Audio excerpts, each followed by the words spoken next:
Hey everybody, thank you all for joining me today. This is on the Long Straddle. One thing I want to mention at the beginning of this is watch this again. Yes, we're recording it. We're going to send it out to you, but watch it again. Why? Because it'll sink into that long-term memory if you, especially if you're newer to options trading. Now, one might say the Long Straddle is a very easy strategy to implement, and yes, it is. But in order to increase your probabilities of success, I've got some guidelines for you guys that we're going to walk through in order to make sure we're setting this up in the right environment, the right duration, so that we can really take advantage of a straddle like this. It is one of the lower probability strategies, so you really need to have a lot of things going for you. That's why we set it up according to some of these guidelines that I'm going to be talking about here. All right, so a couple of things out of the way real quick. My name is Eric Wilkinson. You may recognize me as the Wolfman from mainstream media, where I've talked about everything from the economic, the geopolitical environments, how that comes in to impact those markets with my market analysis. And I do a lot of that in daily market commentary. So you can follow us on Facebook or on YouTube to get access to those videos. I do those on a daily basis, so check those out. Also, I've traded in most markets throughout my career, everything from stocks, financial futures, commodity futures, currencies, and options on all these products and just about all market conditions. So I've been there, I've done that, I've seen it all, really. All right, so this is on the Long Straddle. Now, one of the things we saw there is we're going to do the roadmap to trading options. So one of the things I like to do with this specific course is kind of take that out of our heads. We're not going to concentrate on the Long Straddle. What I want to do is go down this path with you guys, finding the right strategy for any given assumption. We'll talk about the assumption we come up with around an underlying, or actually the assumption I came up with. So I'm not really trying to get you guys to jump off the cliff with me. But what the idea is when we're looking at our platform, we go through a process, right? We usually come up with a directional assumption, whether it's by looking at charts, maybe watching TV, or maybe you found something out there in the marketplace that you really like and think that this underlying is either really going to take off or it's going to drop. So it's the pop or drop strategy, really. So some of the things we're going to learn today, I'm going to try and allow you to spot a little bit quicker are some of these things. When we have our directional assumption, we need to know if that destination, what that means by that is that destination, is it a good underlying to trade options? That's one of the more important things we need to look at before we put up a strategy around it. And I'll show you some of the pitfalls you can avoid by not picking a very good destination.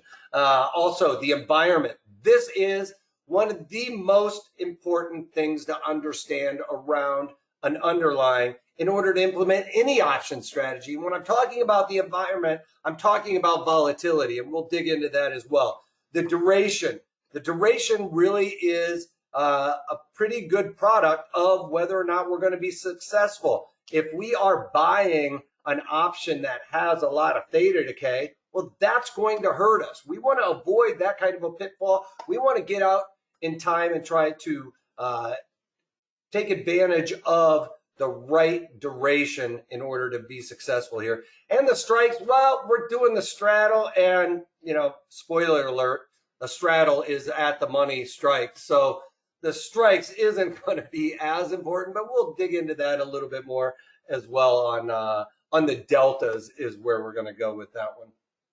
All right, so let's get on with it.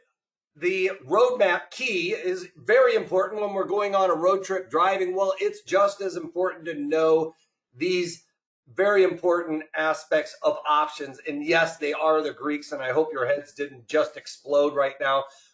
I'm going to show you guys some really easy ways to figure out what these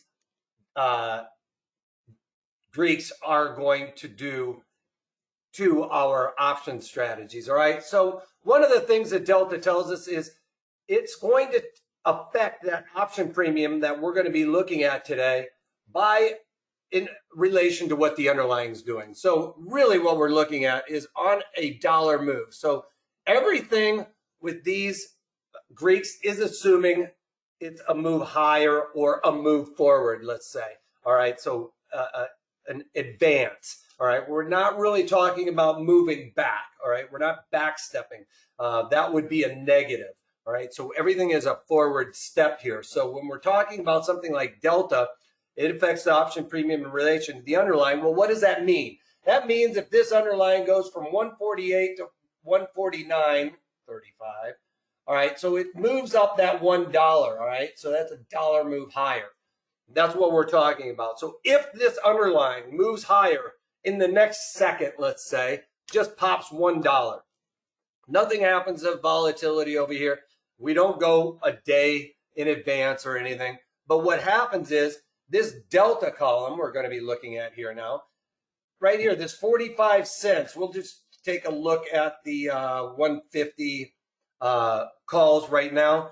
So basically 45 cents goes into these premiums. So we would see if that advance of $1, we would now be looking at $4.05 on the bid and on the offer. And this is, all else being equal. We're trying to really kind of compartmentalize this in theory, if you will. And then the offer would be $4.20. That's all other things being equal. We just moved up $1. The bid ask on this is still the same.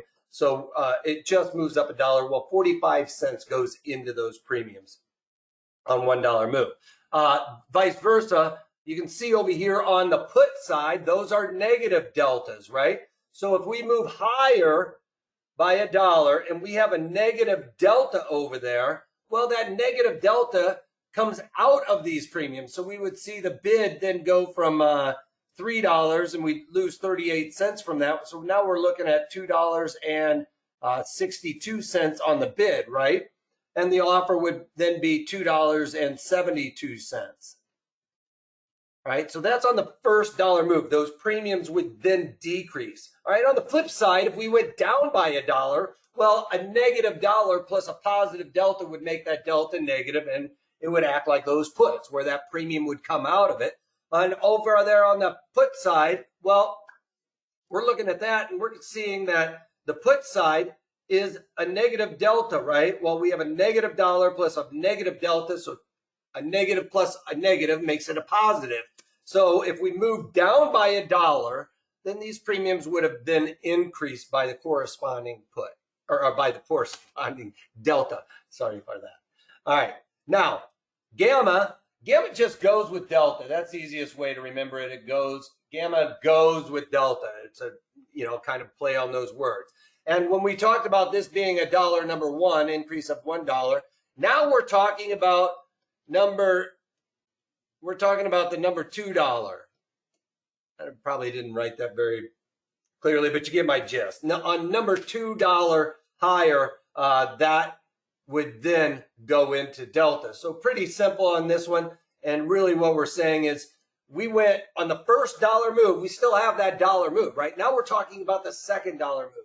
So now we're talking about 150.35, right? So we've now moved up $2.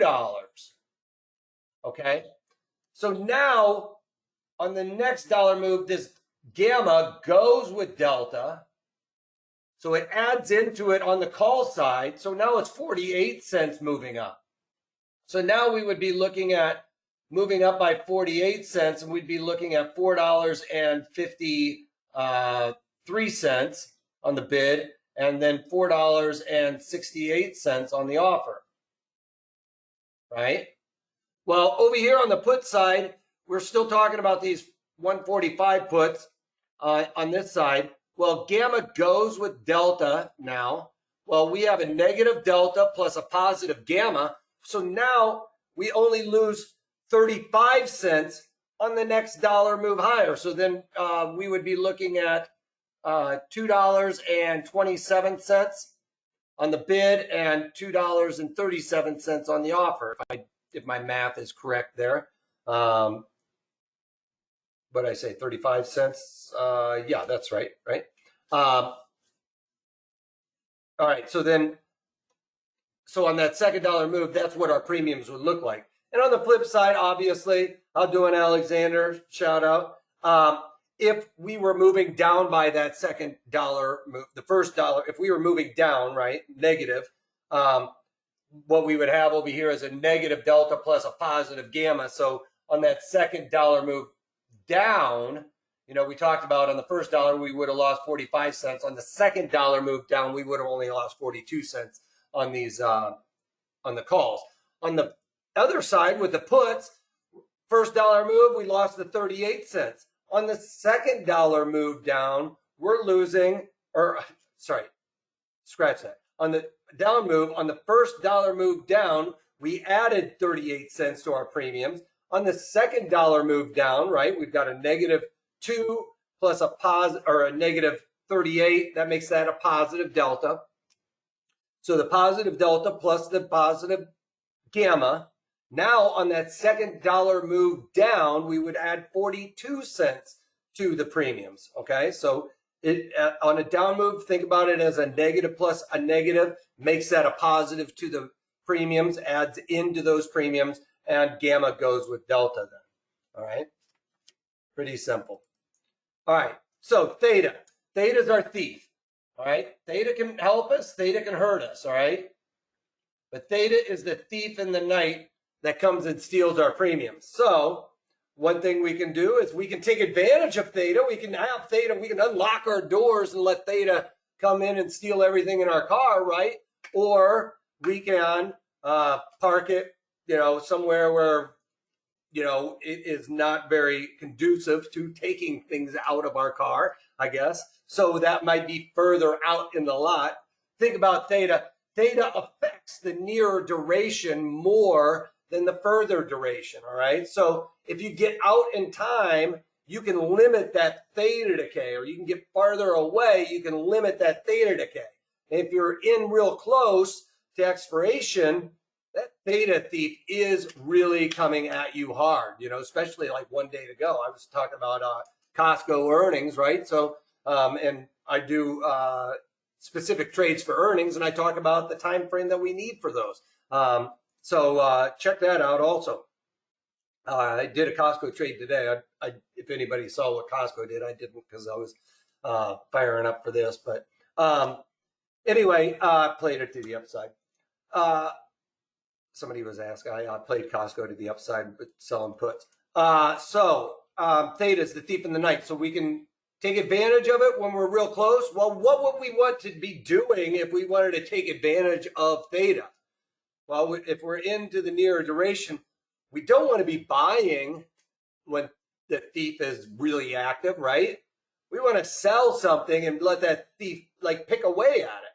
So if we want to limit theta decay or the thief, we want to get further out in time. So if those wheels are starting to turn right now, we're thinking, I told you to put the long straddle up on the shelf there. Well, I know it's there in your mind a little bit, right? So if you're thinking buying, what duration are we going to be using, right? Start thinking that way. Well, it's probably not 22 days to expiration, which is the spot month right now.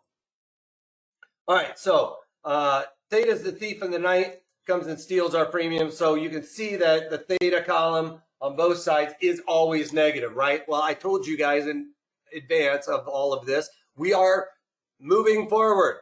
Every day goes by, right? We can't stop time. We can't go back in time with our DeLorean. So every day, actually, even a half a day, you're going to lose half of the theta, right? Theta is constant. It's constantly eroding these premiums. But like I said, further out in time, the theta is going to be less aggressive. And I'll show you a different example of that here in a little bit. Costco 2.37 touched 50-day moving average, but reversed hard to the upside. All right, so they beat on earnings. Is that what it was? All right, so Vega. Vega is volatility, all right? And more importantly, it's vol. I'm just going to write vol. It's not volume. When I write vol, that means volatility. I don't care about volume so much necessarily. But we're talking about implied volatility, so IV, all right? Implied volatility, and implied volatility is actually Vega. So this right here, it calls it Vega. This is the column we're looking at now, or over here, right? So that's the column we're looking at. This is actually implied volatility, all right? And it is in a percent. I don't want you to get confused there, kind of like the VIX or anything else. We're not talking about the VIX either. Some people talk about the VIX when it gets up into the 30s, that means something. Well, yes and no. The VIX means that, volatility across the board is going higher, but that doesn't mean every single underlying seeing higher than normal volatilities. All right. We need to look at the specific underlying that we have this directional assumption around in order to discern what this number really means, other than for every 1%, we're talking about 1 percentage point increase, right? Because everything advances. We're talking about increasing in volatility also. So in a sense, when this goes from 26.57 to 27.57, all right, all of the premiums are going to increase by the corresponding vega, all right? So 1 percentage point increase, 18 cents goes into the premiums. Over here on the flip side, we're looking at 1 percentage point increase, 19 cents goes into those premiums. On the flip side, right, same thing. Volatility can go down, not like theta, can't go back in time, but volatility can go down. And if volatility does go down, it's a negative 1 percentage point. Well, a negative plus a positive would make that a negative vega. So that premiums would then decrease. If we started seeing volatility going down, those premiums would decrease by that corresponding vega, right? So that's really important, because one thing that's really important about vega is it rarely just moves at 1 percentage point ticks. It has a tendency to move at several percentage point moves. For instance, Costco, I think it was, I don't know the exact print of what the vega was, but it implied volatility percent, meaning where volatility was in relation to in the past was around 30 percentile. So tomorrow, it's probably going to be closer to like the 10 or 15 percentile. It'll probably lose 5 to 10 percentage points from where this vega number is. So you can imagine that when you lose that vega out of those premiums at 10 percentage points, that makes this a pretty substantial number, right? 10 times 18, that's $1.80 just coming out of the premiums, even if the underlying doesn't move. All right, so everybody clear on all that stuff so far? So let's get back to our destination. Where are we going? What's the underlying we're looking at? Well, more specifically, what I want to do is really talk about, let's just say, we're here. We don't know if we're going to go north for spring break or south for spring break, all right? That's one thing we kind of need to figure out. Well, what I want to do is I want to look at volume and open interest. I don't want to look at a chart right now. I want to look at this one. I took a screenshot of this, you guys, right before the close. And the reason why is because the markets are getting really wide after the close these days.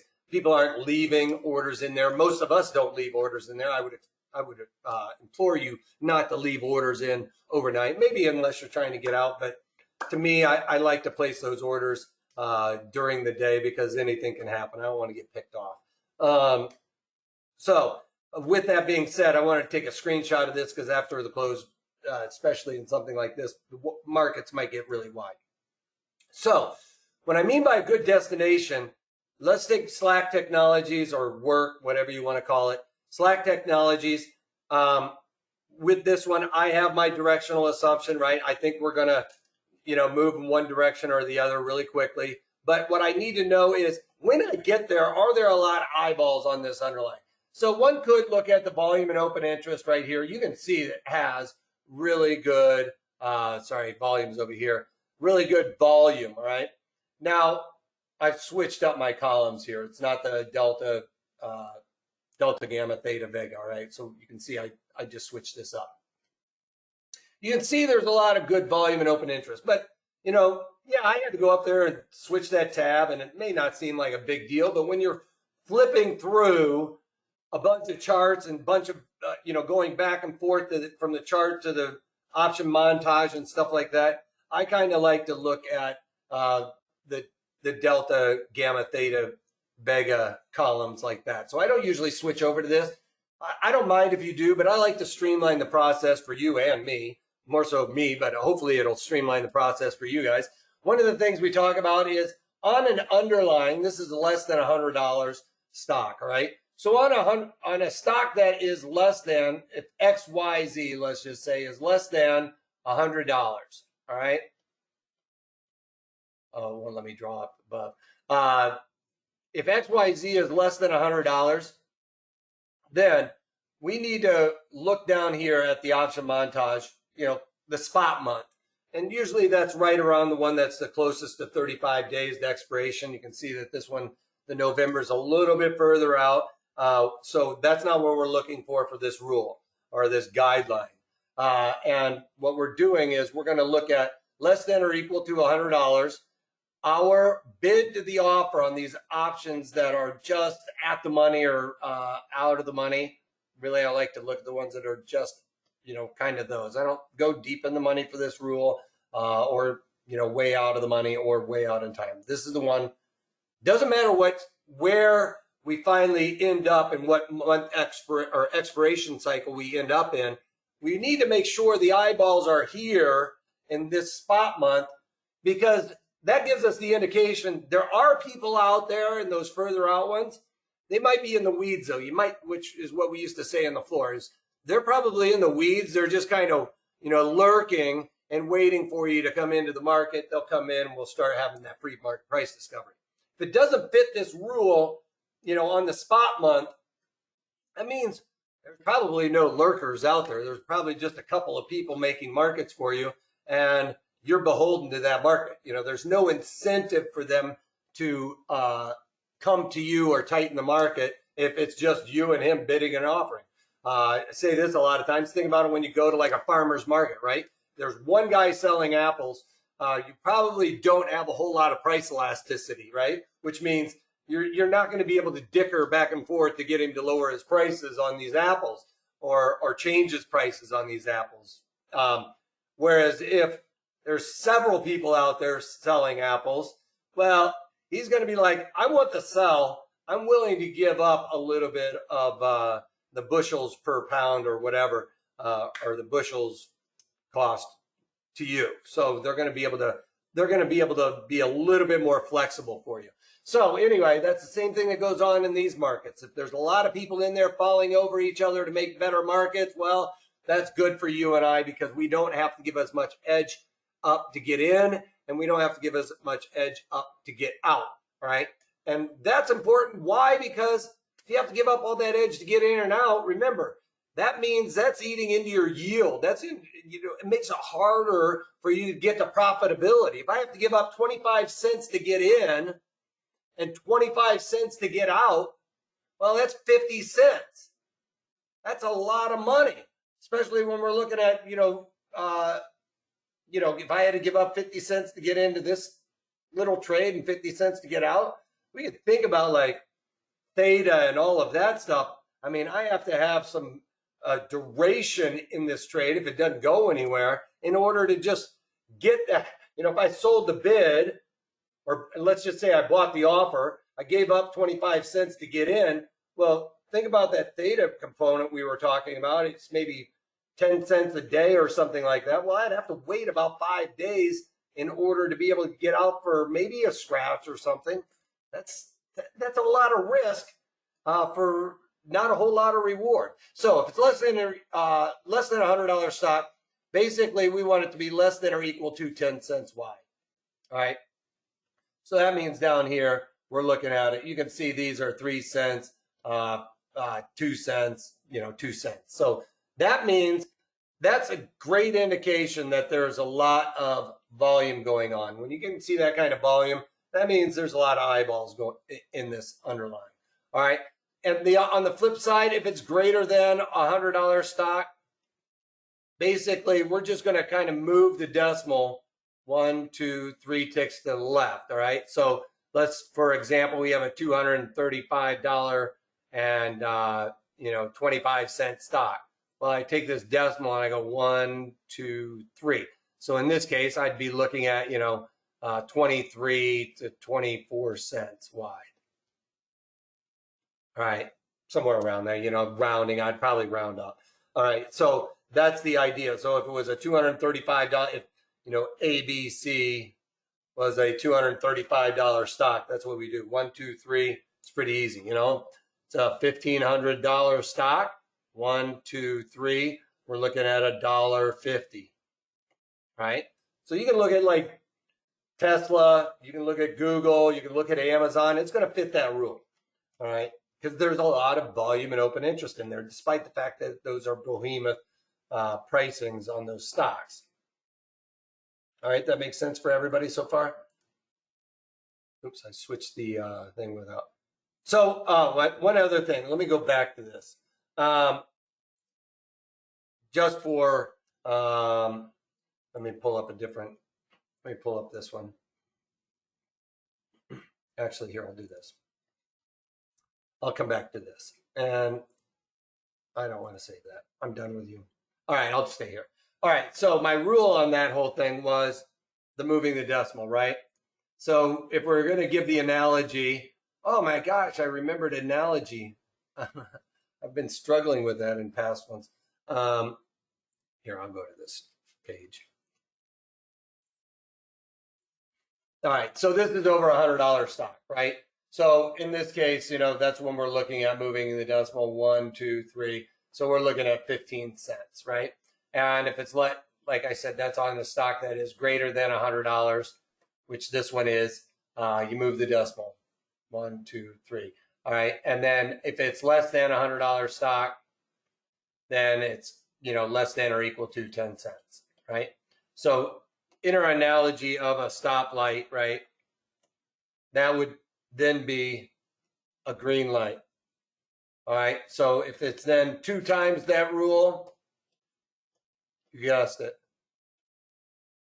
kind of a yellow light. You know, I mean, on these stocks that are less than $50, you know, 2 times the rule and it's 20 cents wide, I would almost say that that's a red light. Really considering the ones that are above $50 and really above, you know, $100.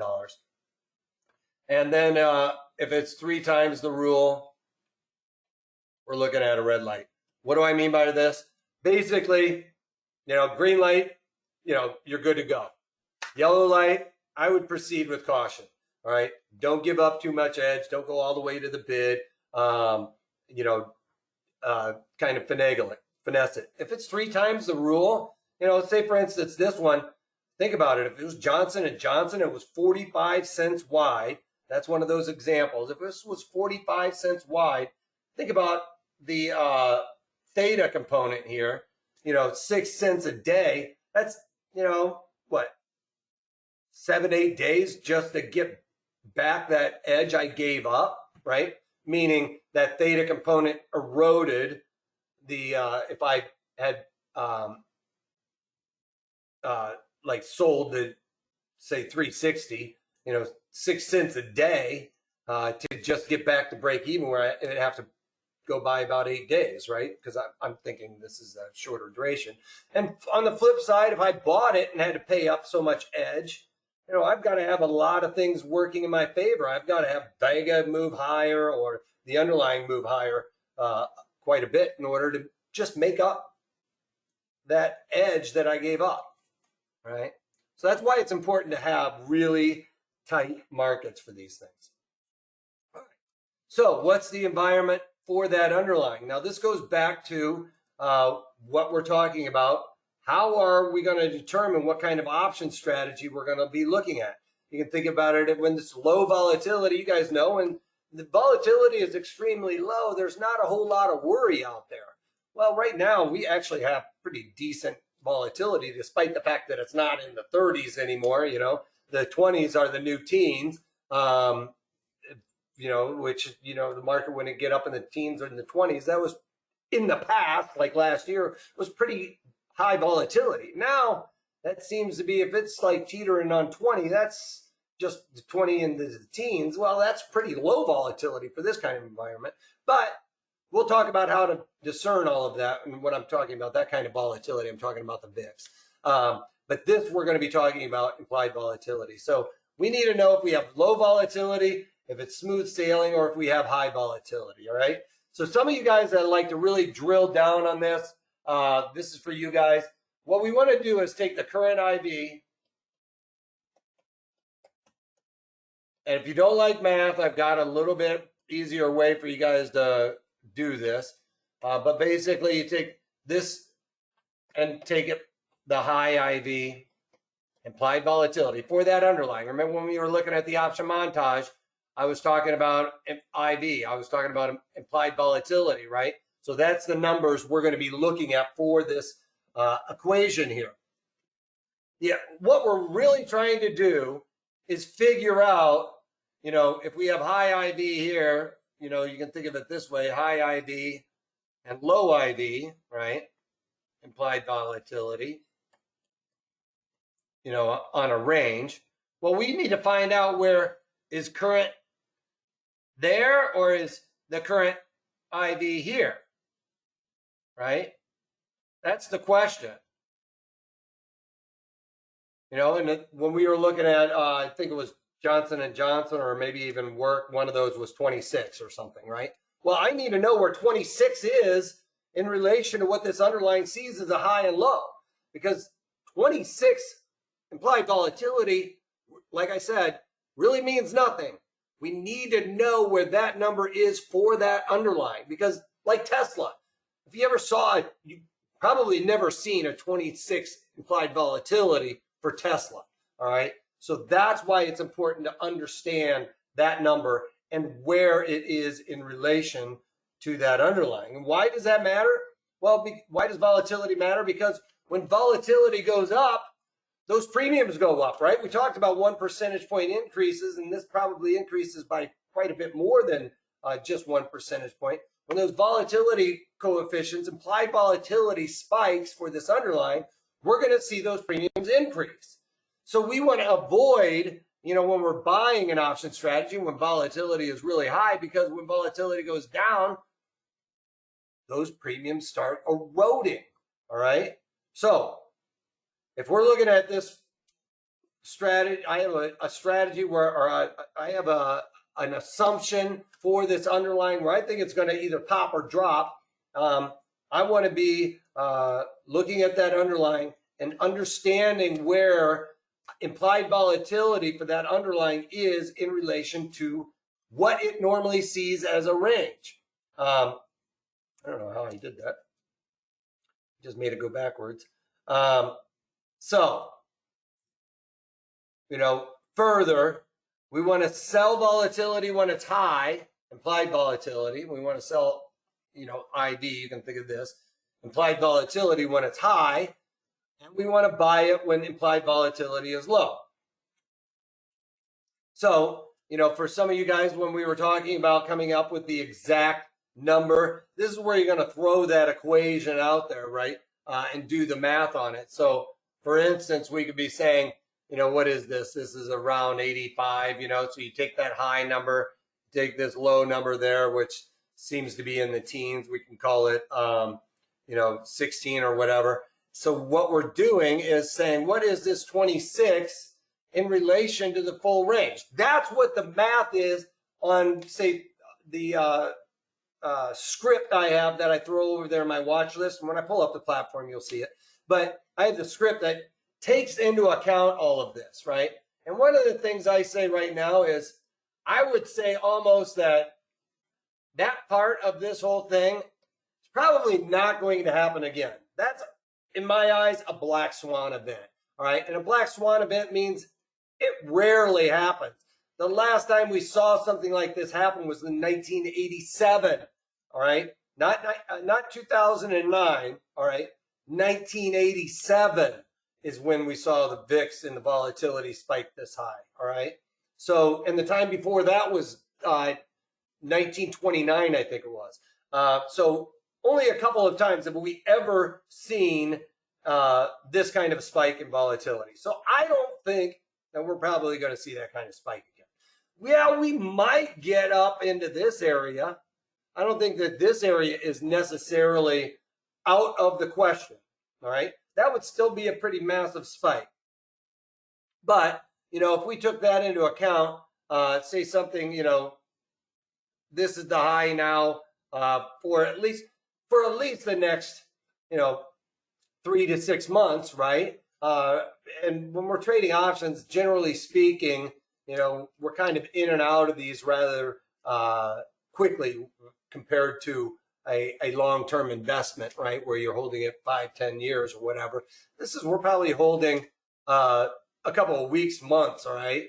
And at least that's how I kind of teach it. I'm not really generally looking at leaps for trying to put on option strategies, although like, poor man's covered call, we could be thinking about something like that, or synthetic longs and synthetic shorts to supplement a regular option or regular underlying. So, that's a different beast though. So you could then say, all right, well, 40 is the high. So right there, 40 is the high, that 20 is the low, and we currently have 26. So we could say that is this number here is relatively low in relation to that range that we're kind of speaking of. So, but you could go through the whole thing and say, the current is 26 minus the low, which is what we're saying is, let's just call it 20, just to make math easy. And for people that want to do the math, 40 minus 20, right? So we've got 6 divided by 20 there, right? So that basically would say that we're in the 30 percentile, right? So what I'm talking about if you want to be buying options premium, or if you're going to be looking at this and you see it is if it's less than 50 IV percent or IV, implied volatility percent, range, whatever you want to call it. We on the floor used to call it IV percent. So if it's less, your number's less than 50, you're looking to buy premium, buy options. All right. If it's greater than 50, then IV percent, we're looking to sell options. And that doesn't mean that means you collect a credit when you sell and you're paying a debit when you're buying. You could do a call spread, buy a put spread. That's still buying. You're still paying a debit. All right. ETFs is a little bit different. They're a different beast.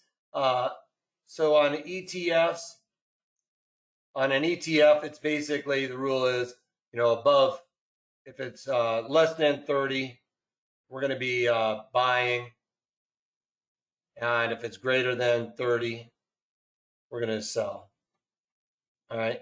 Now, if you have a lower risk tolerance or you're newer to options trading, this is for people that have been trading for a while. I have no problem with you stretching this out a little bit and say, for instance, you said, all right, I'm going to change that a little bit because I'm newer to trading. So I'm going to say if it's less than, for a stock, this is going to be a stock. All right. If it's less than, say, 25%, that's when I'm going to buy. And if it's greater than 75%, that's what I'm going to look to sell. All right. Just to get your feet wet, because then you're at extremes. And the idea here is that it wants to come back to the median. All right. It has a tendency to migrate back to the middle of the road. All right. Also, for instance, on this one, if you thought volatility, was going to kind of trickle down back to the very low here, and you have a higher risk tolerance, it's a little bit more of a risky trade. Then you could play it where, okay, I want to collect some premium because I think that premium is going to drop a little bit more. Again, it would be dropping 6 percentage points, which is, in that one example, could be like closer to 60 cents coming out of those premiums, which is a lot. All right. Everybody got that so far? So for mine, and I closed my thing out.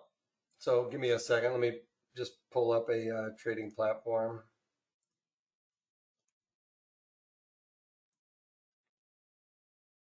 Let's go back to my work example. So see, you can see those markets got, those are the 85 days. Let's see, the markets, yeah, they're still pretty tight even after the close, 20 some odd days to go. But let's look at the chart. So in this regard,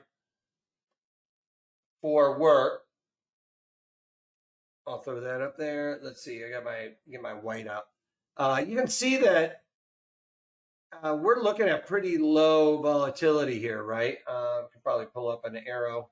You know, that's pretty low volatility for where we've been. Now, you obviously the math is going to be brought in by that low, and I can't tell if it's straight or not because I'm looking down at an angle, and the other thing is going to take whatever that high was. My marker's not, but for me, like I said, let me change the color on this. For me, I'm going to be looking at something like this as being what I think is generally the high, and this being the low. All right. So I can say that this has pretty low implied volatility for the underlying. So you can do it that way where you kind of ballpark it. If you want to really dig into those numbers, use that mathematical equation that I showed you back there. But for me, I don't have any problem with the eyeballing it and, figuring out where middle of the, kind of guesstimating where middle of the road is on that, right? Not very good spacing, but you guys get my drift. I think the volatility is not going to go any lower. So ultimately, I got super cheap premiums, right? If volatility is at the lower end of the range, and volatility is a major component of pricing here, well, we know in volatility, this implied volatility number down here that we're looking at, right, is 57. We know that 57 is relatively low for slack. Yeah, it could go a little bit lower, but, even last year, slack probably didn't get too much below like 45, it looks like. So to me, premiums are super cheap, right? And when premiums are super cheap, that's the time to buy, right? And when premiums are super expensive, that's the time to sell, right? We want to sell high volatility. So if slack was up here at around 120, well, that would be a time to be selling it. So for instance, that's 70 percentage points, right? From, let's just call it this low is 55 all the way up to 120. That's a lot of percentage points to fluctuate, right?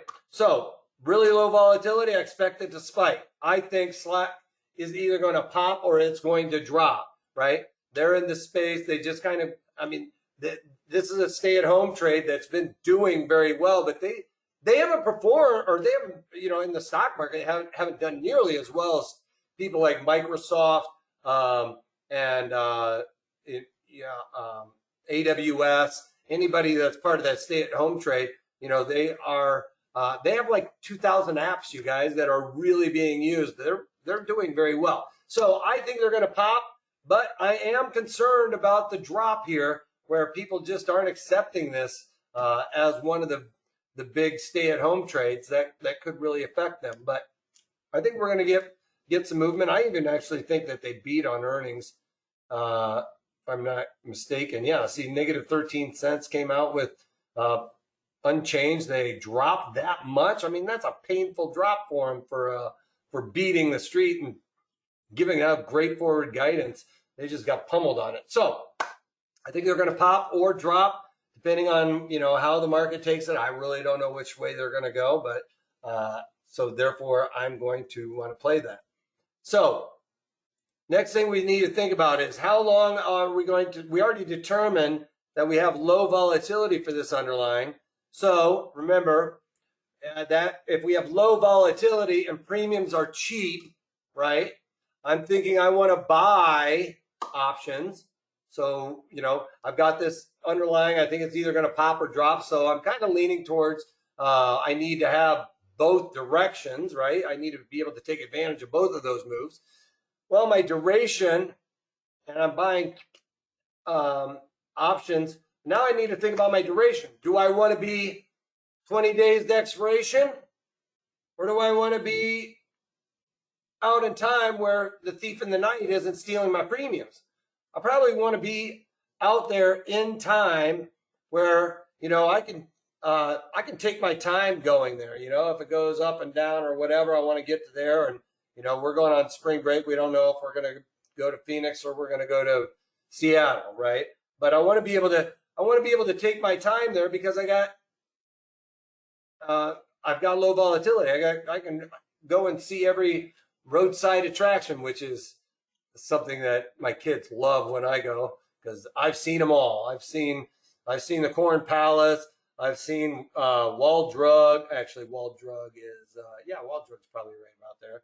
I've gone to Yellowstone, gone in from Cody right there. Taking all these side roads. I love doing that kind of stuff. To the south side, I've been to the Big Texan. I've been to the Cadillac Ranch. So that's my game. I've even been to the Big Ball of Yarn, which I think is there. Anyway, I should show you guys my pictures someday. So I want to take my time, be able to take my time in there, because when we're buying options, trader wants to limit that theta decay. That's why we're trying to get out there in time. And this is another representation of that. One of the things is we're right here inside of that spot month that I was talking about, right? Yes, ask away, Brian. Brian wants to ask a question. Anytime you guys have a question, or if I'm losing you guys, please reach out to me right away, because I want to make sure everybody's clear of concept before we move on. If you have a question, I may have misspoke, and everybody else is having that question. So please reach out. I want to make sure everybody's clear of concept before we move on. So right here, this is what's happening to those premiums inside of 25 days or 35 days, actually. The sweet spot for selling premium is inside of 35 days. So if that's the sweet spot for sell, this is the sell zone. I want to get out here in time. I kind of want to be out here where this the thief isn't as active. You can see that options premiums really drop. 50% of these options premiums inside of here drop, and then the other 50% over once you get inside of here happens in here. I like to stay away from this area, but for right here, this is kind of where we're looking at. The other thing, to give you guys a little bit of a thought on what happens with volatility, this is what's going to happen to my premiums if nothing else happens, right? And those theta just kind of ticks away. The underlying completely flat lines, our premiums are going to tick away about this rate. Well, what it feels like happens when we get into this, if we get into super low volatility, and we even see that volatility start to uptick, well, that's what happens to our premiums. They start upticking, right?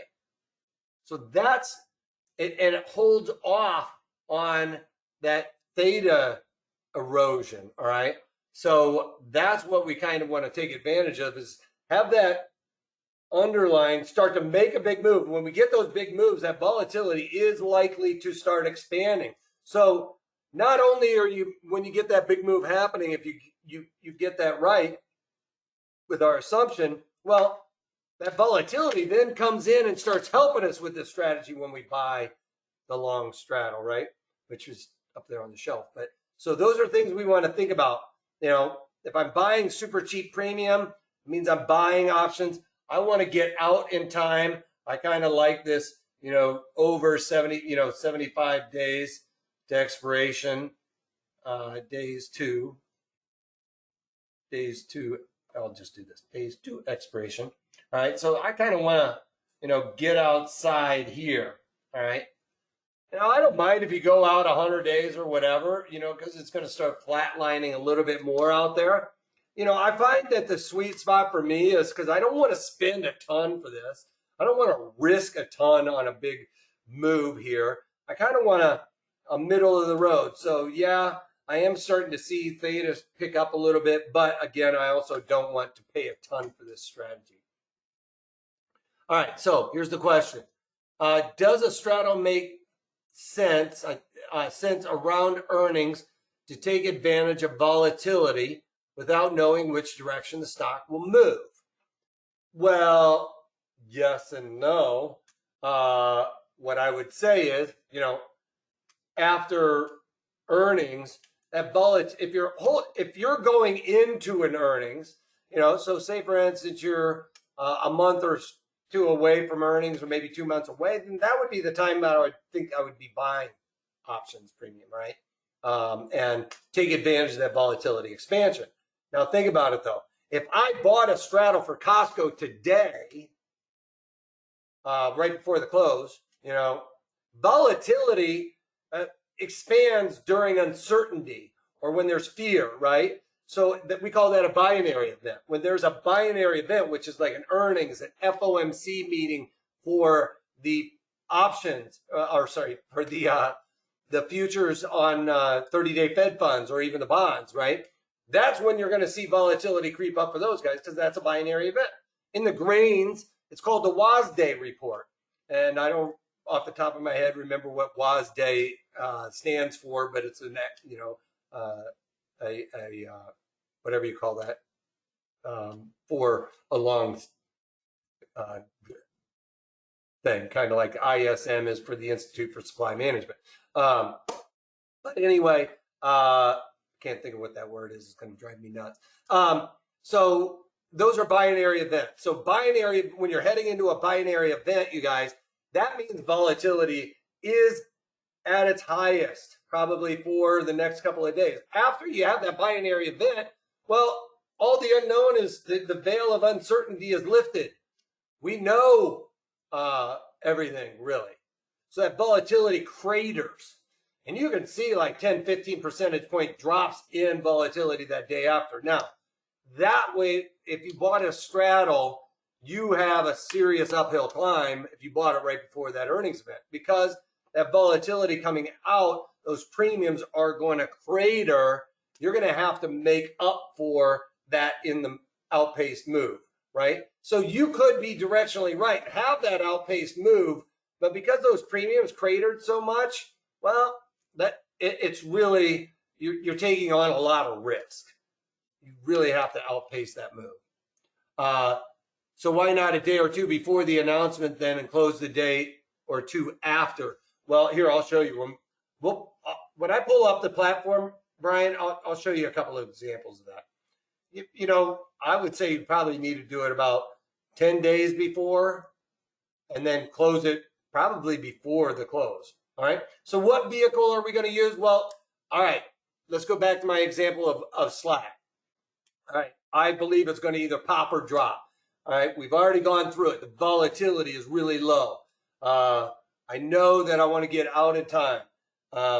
So if I'm thinking I need to buy it and I don't know really the direction it's going to go, but I think that there's going to be a pop or a drop, that's not just like a slow trickle up. I want this thing to juke in one direction or the other quickly, because this is a tough strategy to make money on a lot of times. So you need to be pretty sure that you're going to get a big move relatively soon. All right, so what spots do we visit? It's the at the money. It's pretty obvious, right? Normally I would say, you're not going to find my strike locations online usually, but well, the straddle, it's the at the monies. And it's the 50-ish deltas, all right? So you're just trying to get as close to that, 50-ish delta as you can, really, because that's, we don't really know what the direction is.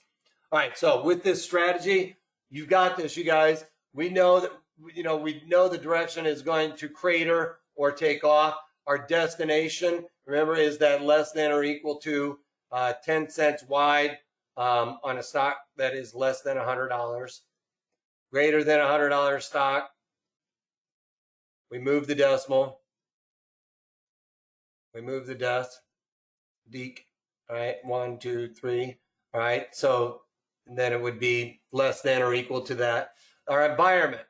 All right, we want low volatility for this strategy. We have low IV, so an extremely low IV in my eyes. So I think that volatility is kind of flatline. It wants to revert back to the mean. I think I need to be buying strategies.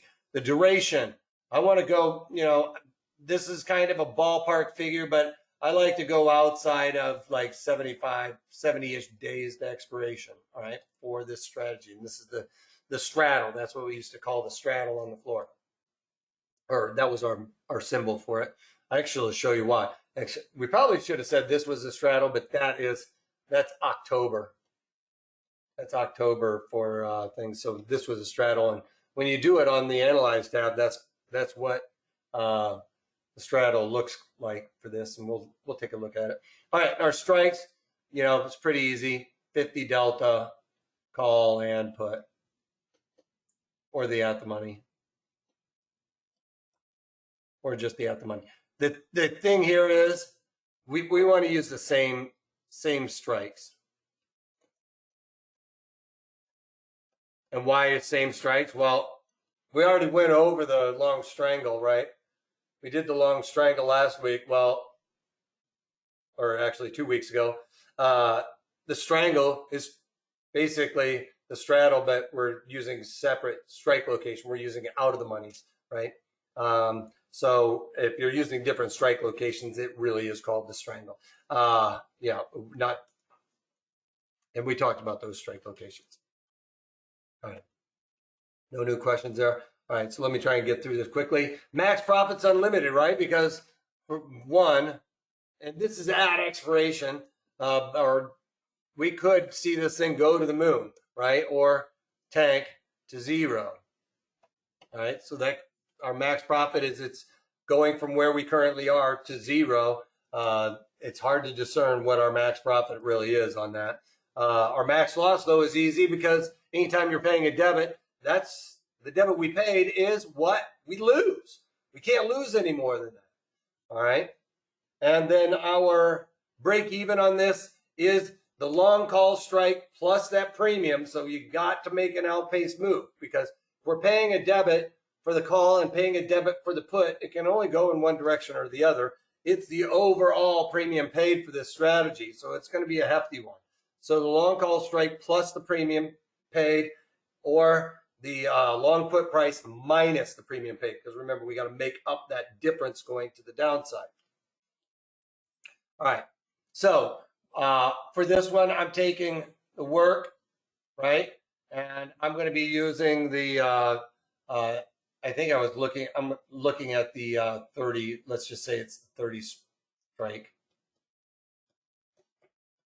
All right, so I know where I'm going with this one, 30 strike call and put. Let's just say. So the reason why I'm writing this stuff down like this is because I implore you guys to write this stuff down. And the reason why is because it's going to help you stick to the strategy. Now on a winner, what I like to do is I kind of pick those strike locations where I think it's going to go to. But on a loss, let's talk about a loss. If I lose 50%, that's when I'm going to cover this trade, okay? So I'm going to write that down. Now on a winner, I've got a little bit of a guideline for you. If you're in this trade 10 days and it's increased by 10%, I'm looking to cover this because, like I said, it's a very difficult strategy to really, so in let's say greater than or equal to 10%. So, if in 10 days you're up to 25%, obviously look to get out of that because you crushed the probabilities. And same for this, 15 days, 20 days, and 25 days, 30% profit, all right? That's usually where I'm going to look to cover that, an increase of 30% of my premium on this. Now, think about it. You guys might be thinking, well, 30% increase and a 50% decrease for the loss. Well, 30% increase in this underlying or in this premium is pretty hefty, all right? So it's worth doing it. We're talking about $5. You're basically an increase of 30% is going to be, let's say, $1.50. So we're at $6.50. That's a nice winner, $1.50 increase. So that's what I'm going to kind of look at as a rule, especially if you're newer to trading. If you can exceed what I've got written down here, then you're doing better than most. All right. So you're you're beating the probability. So definitely look to cover this strategy, because at theta decay, remember, it's eating away quickly at both sides of your strategy. And you can see this profitability happen rather quickly, or it's probably that way. I don't know where your camera is for me, but you just get that volatility expansion. You're going to see this happen rather quickly. All right, so I'll flip over to the platform. Let's take a look. Let's dive deep into the work strategy. All right, so we've already determined we got, all right, like you're doing this, right? You're flipping through the charts. You come across this one. I don't know why this won't move for me. You can see I've got this script over here on the side. It's at the 15th percentile, but that's also taking into account this low over here, which is about 39.40-ish. I'm saying I don't think we're going to get that low this year, so I'm saying it's pretty close to being the range there. Now, Brian was asking, why not go into this right? You can see here heading into this earnings. Yeah, 5 or like he was saying a couple days before, like 2 days before the earnings. Yeah, you got that volatility expansion that helped you out, right? But look, it clearly drops further than where we were just a couple of days, just the day after. That's a volatility crush I'm talking about that can hurt you. Look, it dropped 50 percentage points, you guys. 50, almost 50. Let's say it's 40. I don't care. 40 percentage points the day after. So yeah, going into it, let's just say going into it a couple of days beforehand, and you did the straddle. Well, you saw that big move happen. Yeah, it worked out because you got the expansion and volatility. You got a nice couple of big moves. But then after that earnings event, I didn't really look at this in detail beforehand, but you can see that volatility probably dropped, 30, 40 basis or percentage points from after, worse than where we got in, right? So this being where you got in, and it dropped even further. You're going to see that a lot before earnings, where it's dropping further after the earnings. If this was only a couple of days before and you expected it to come, boom, right? So you see that happen a lot. Now, this happened to be during the pandemic, but you can still see it got a big drop in that premiums. Yeah, you would have been lucky on this one, right? But you can go through and flip through the charts and see that usually after, it takes several days ramping up into that to get there. So, that's why I was saying maybe 10 days before, but again, 10 days before, I would look to try and cover that strategy if I was long options right before the earnings. All right. I have different rules for the days that expiration and stuff like that for earnings that you guys can take advantage of also. But so let's dig into this one real quick before we have to go. Okay. Work. Less than $100. We know that it fits that rule. We've already beaten that dead horse, right? So I want to get outside 75 days. So that puts me at the December contract. Yeah, you can see it's a little bit wider right now than that, 10 less than or equal to 10 cents, but that rule applies to the spot month. Also look at that rule during open market operations, you guys. After the close, it gets wider. So we want to make sure we're following that rule during open market operations. So I kind of want to pick the ones where I'm closest to 50 deltas. That's this 28 strike. So I want to go in and I want to buy this. Get rid of all that. I want to buy this. I want to buy this. I want to buy this one. So we've got $6.75 debit, right? Our break even to the upside, you add it to the calls, right? So we're looking at $34.75 to the upside, and to the downside, we're looking at $31.25. Yeah. So that's our range. So one of the things I want to show you guys real quick with that, because I just mentioned it once before. Let's look at the analyze the trade. So let's squeeze this down. So here's where you can see, obviously it can go to the moon or to zero if I really scrolled it back that way. But there you go. There's your V and your break evens. It's probably going to line up to where I said. All right. Now, what happens? We can look at this as to what happens when volatility goes up. Right. I already showed where I thought, hey, volatility was super low going into this. Well, what happens if volatility starts going up? You're going to watch this line right here, the purple line. My purple line is really reflecting what's happening to the premiums, okay? It's not changing my debit down here, but what it's saying is, when I got into this currently, my underlying was right there at it. Nothing's changed. You can change the price and everything else and it'll change this purple line, but I just want to change the volatility.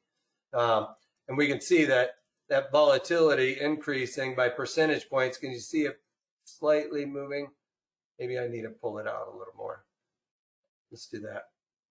So volatility, you'll see it creeping higher. So as volatility starts increasing, that means I'm getting to profitability quicker. All right. So in this case, I'm talking about the premiums, whether it goes up or down, right? 10 percentage points, right? I'm talking 10 percentage point move here. That gets me to profitability rather quickly. Let's just see, what would happen. 10 percentage point increase in volatility. Well, 10 times 5 cents is 50 cents. These are going to increase. It doesn't matter what direction we go. They're going to increase by about 50 cents, right? Or if we stayed right here. These on this side are also going to increase by 50 cents, right? Because volatility affects the premiums. It's going to affect them on calls and the puts. So this underlying, just with volatility expanding alone, could see an increase of the premiums by about $1 if it was 10 percentage points, which is a pretty good move. But we already saw with work, 10 percentage points, really, if it goes from 57 to 67, that kind of looks like a blip on this chart, doesn't it? Like that's not even getting back to the middle. I mean, if I talk about getting back to the mean where it kind of was before, or even maybe a little bit lower, we're still talking about, 25 percentage points, which is basically $2.50. Well, I'm paying $6. I said, on an underlying where I'm paying, that $2.50 of volatility increasing is getting me my profit target, right? I don't have to have it go up and breach my break even. Remember that break even is at expiration. It's not right now. It's at expiration. I got to make up that distance.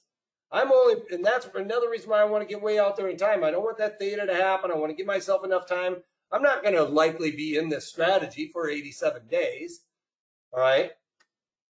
But I want to limit the theta. I want to limit my headwinds, which is that, theta, which is the thief in the night. I also want to limit that volatility against me.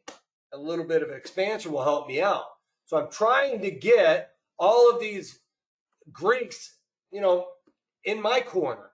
All right. I don't want a headwind. I don't want to have to fight an uphill battle. That's why I've set up these guidelines for you. Is when I was on the floor, I didn't have a choice of buying or selling an option strategy, a straddle. The guy might be quoting, give me the October WeWork 28 straddle. Well, I had to give him the bid offer. I'm $6.50 at $7. That guy comes in and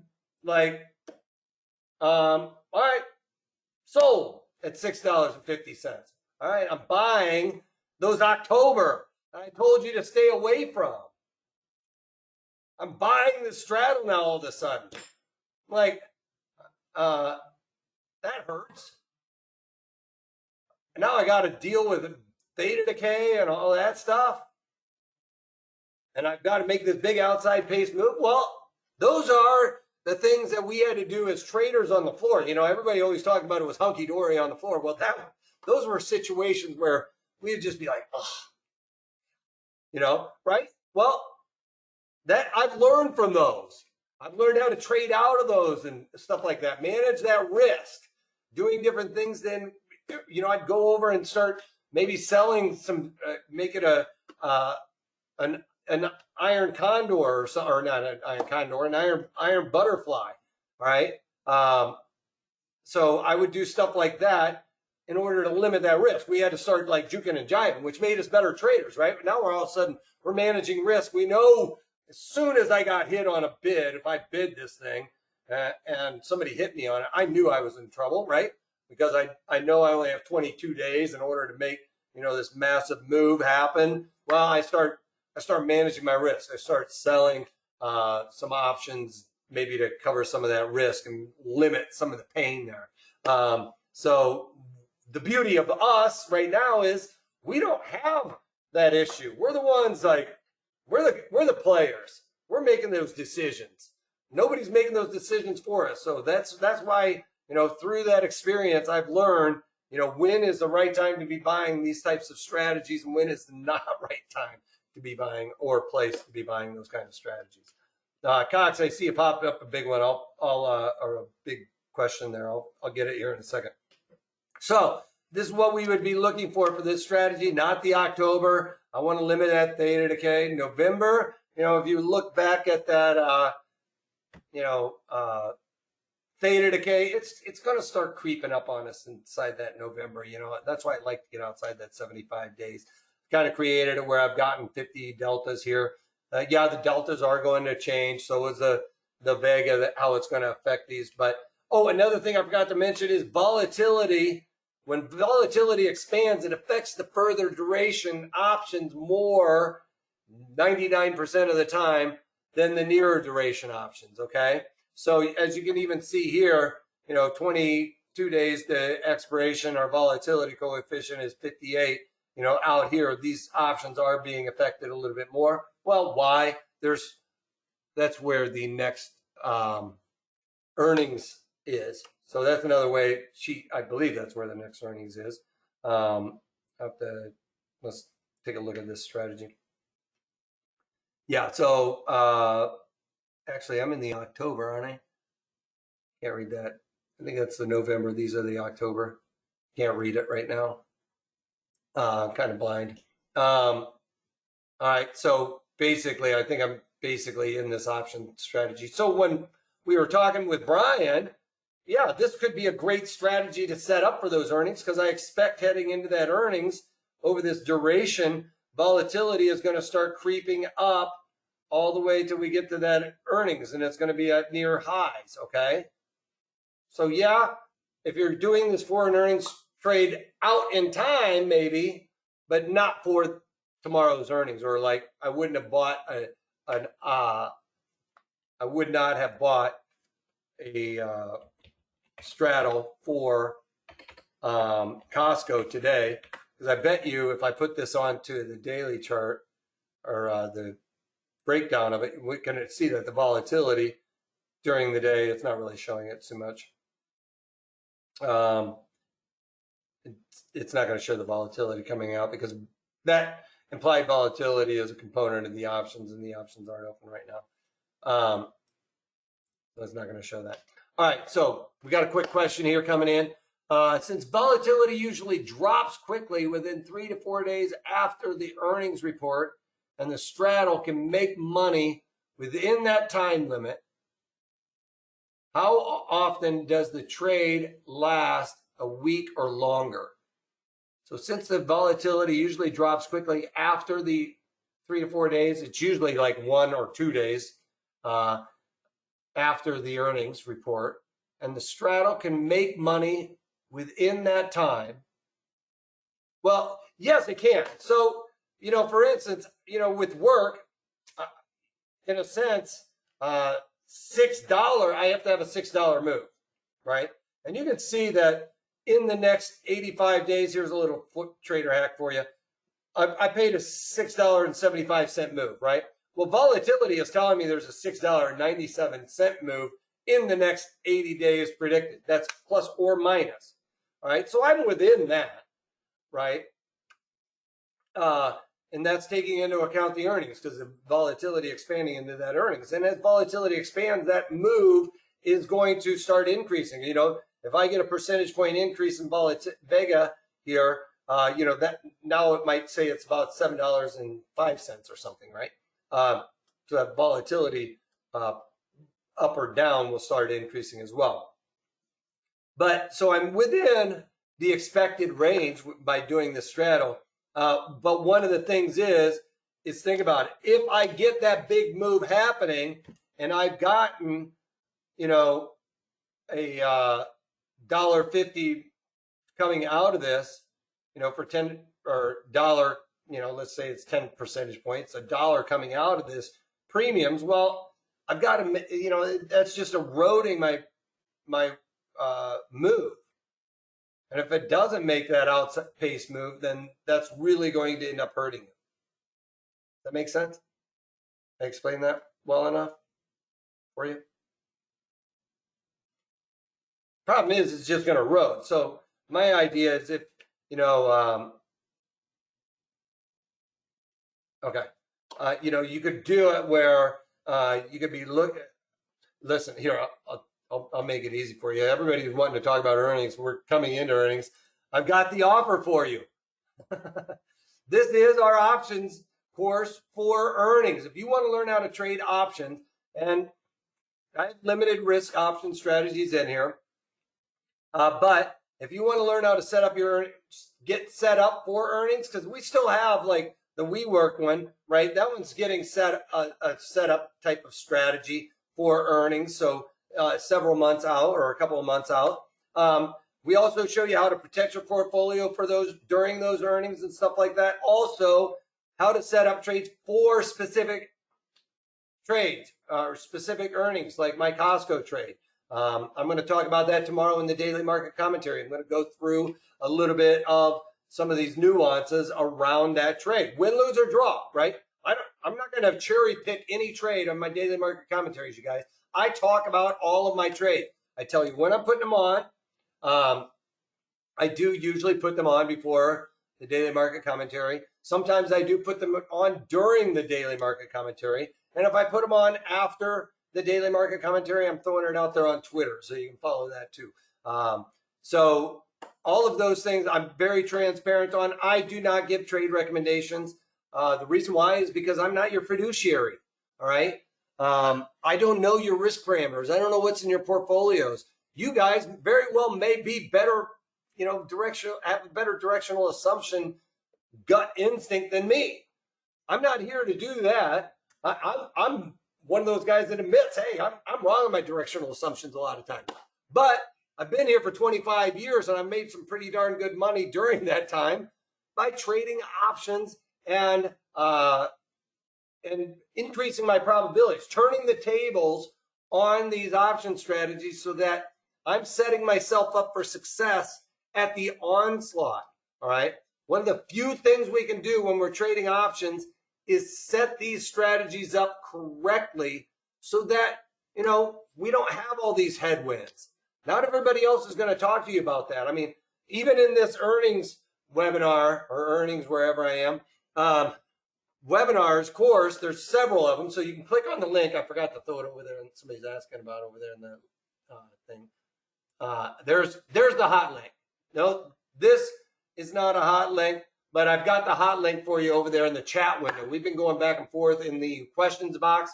Just open up that drop arrow over there in the chat window. You can hit the hot link. It'll take you right to the checkout page for this. So basically, you know, there's, I would say off the top of my head, over 10 hours of content here for $36. You know, usually we charge a lot more. $36. If you guys listen to the guys on TV about their trades for earnings, they're kind of, Brian, if you're still out there, they're kind of going to be telling you to buy options, buy a call, buy a put, right? You know, I'm telling you, and then they don't talk about the ones that didn't work out. We're going to talk about those ones that had 350% gains. Rock now. All right, well, the other 10 lost money because, you know, you could be directionally right. I go into the details how you can be, even have examples of how you can be directionally right and get crushed during earnings by doing the wrong thing. So check that out. Like I said, it's over there in the chat window. If you like how I teach, if it like starts resonating with you, yeah, I know there's other teachers out there, right? But if you know what I'm doing kind of resonates with you, you know, for one, give me a thumbs up on the video. That helps us out, gets it out there to everybody else.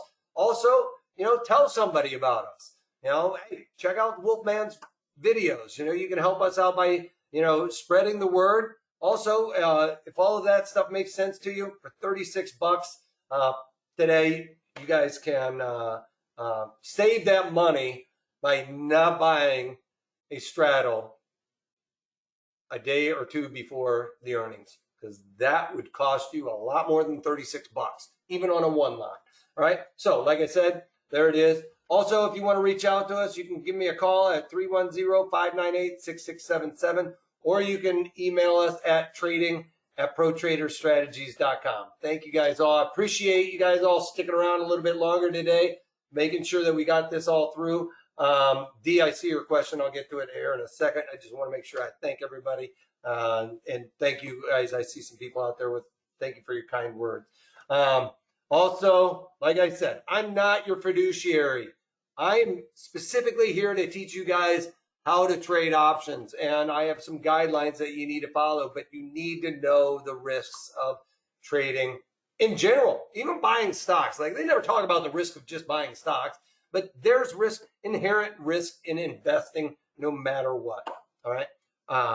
So please take a moment to go over that, even if you have to pause it. All right. So does the course discuss straggles and straddles for earnings? Yes, it does. I also do iron condors, the iron butterflies. Actually, that's the iron condor, the iron butterfly. And I do straddles, strangles. I do long call, long put.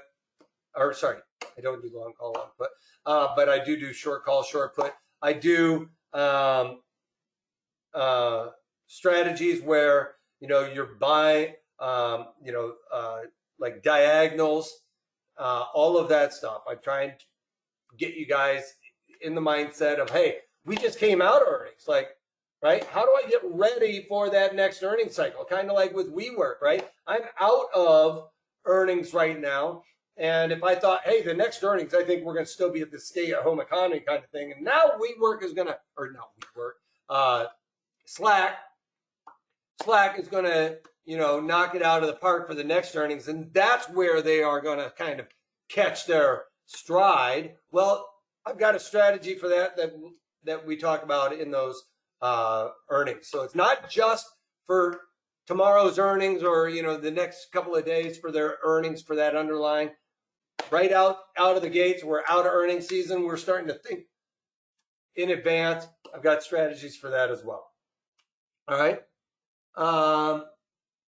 Thank you. I'll get a copy and add to the other Pro Trader. Appreciate that, D. I still did not watch the Iron Condor from last week. But check that out. The only one thing I'd say, you guys, is watch it again relatively soon after. You know, a week is probably still within that range of making it stick into that melon up there, the cranium, for long term. That's what we want, right? I don't want you to have to, guys, all right, well, you know, where are we? What should I be doing? What are those rules? You know, if you watch it relatively soon afterwards, you know, first time through, watch it. Some nuances are going to fly by you. You're going to be, you know, the gears are moving. And then you watch it again, you guys, it all kind of sinks together. And you're like, all of a sudden, a lot of times the light bulb will be going off. And you guys will be all over it. All right.